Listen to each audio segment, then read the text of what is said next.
सवाल हाँ जी, जी, जी, अफ़ीन जी।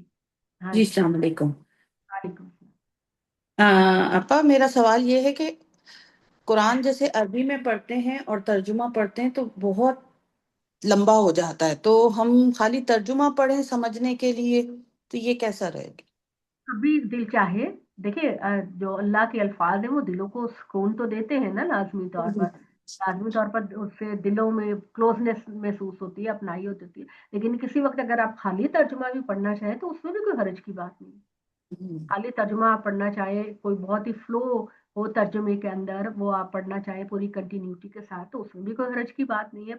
असल बात तो अंडरस्टैंड करना है ना, कि जी, आप वो यही समझ होता रहे है हैं कि कि आपने कुरान क्या है। आयत पढ़ी, आयत पढ़ी फिर तर्जुमा पढ़ा, एक आयत पढ़ी फिर तर्जुमा पढ़ा, तो वो तसलसल टूट जाता है। जैसे उर्दू में अभी आपने भी हाँ, मुस्तकिल जिस तरह से पढ़ा ना कि एक बात को हाँ, समझने के लिए, तो जी। मेरा इस तरह, और कुरान मजीद लंबा बहुत हो जाता है इस तरीके से, कोई खत्म कोई नहीं। इसमें कोई हर्ज की बात नहीं। अब ये देखिए जैसे अंग्रेजी समझने वाले, सिर्फ अंग्रेजी समझने वाले लोग जो उर्दू को रीड नहीं कर सकते, अरबी को रीड नहीं कर सकते, या दूसरी लैंग्वेजेस के लोग, तो जी उनके जी। लिए जो ट्रांसलेशन होती है वो उनकी अपनी लैंग्वेज में कर दी जाती है ना।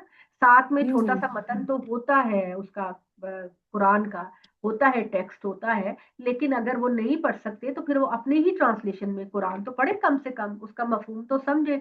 तो कभी कभी अगर आपका दिल है कि मैं सिर्फ तर्जुमा पढ़ के ही तसलसल को बरकरार रखूं, तो उसमें कोई हर्ज की बात नहीं है। मगर हम्म। एहतमाम करना चाहिए कि कभी कभी आप कुरान की तलावत वैसे भी करें, क्योंकि अल्लाह के अपने अल्फाज, अल्लाह के अपने मुंह से अदा हुए हैं, पैगंबर के मुंह से अदा हुए हैं, तो उनकी उसको दिलों पे सुनने में ज्यादा अच्छा लगता है, बहुत है। जैसे कि वो जी जब हाँ, बिल्कुल। तिलावत। लेकिन अंडरस्टैंड करने के लिए अगर आप किसी खाली तर्जुमा, जैसे आपने एक मिशन बना ली है कि ये रमजान है तो मैं इसमें खाली तर्जुमा ही पढ़ूंगी, तो ठीक है, दैट्स ओके, कोई हर्ज की बात नहीं है।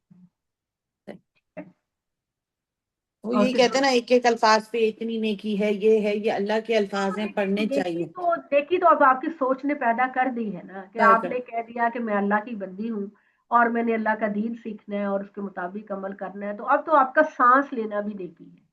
अब हम्म। तो आपका सांस लेना, अब आपकी पलक झपकना, अब तो आपकी हर चीज नेकी है। तो वो तो अल्लाह ने ढेरों ढेर आपको इतनी देनी है कि आपसे संभाली नहीं जानी।